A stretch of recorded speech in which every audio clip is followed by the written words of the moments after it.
En date du 28 au 30 septembre 2021, au restaurant La Détente en ville de Bujumbura-Mairie, les organisations de la société civile ont présenté leur plan de plaidoyer dans le cadre du projet Dukurire Hamwe.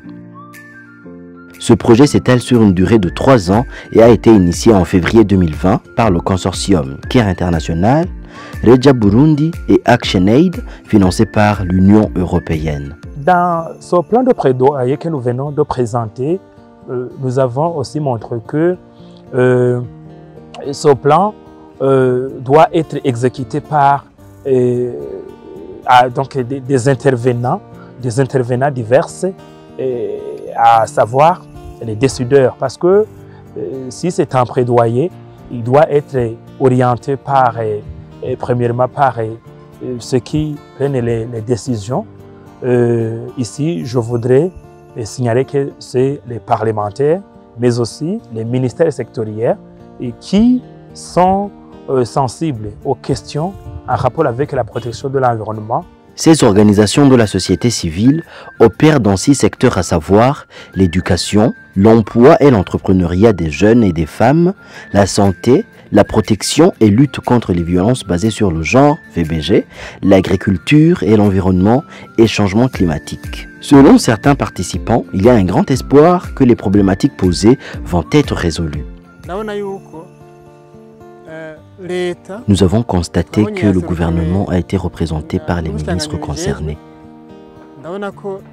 J'ai aussi vu que la problématique a été soulevée. Tous les groupements, les organisations de la société civile et l'État vont travailler ensemble pour répondre à ce plaidoyer. Comme nous l'avons suivi, ce n'est pas une question d'une seule institution, mais plutôt un problème qui affecte 6 secteurs différents.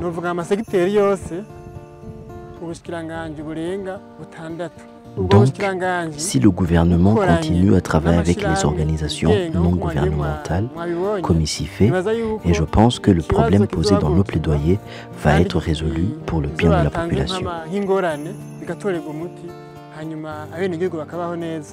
Ces plans de plaidoyer permettront aux organisations de la société civile de bien travailler au service des populations locales dans leur implication à la mise en œuvre des politiques publiques. Premier changement, nous voulons que les décideurs mettent en place des textes d'application. Les textes d'application vont aider le pays, vont aider les institutions citées dans ces politiques, à savoir les rôles respectifs.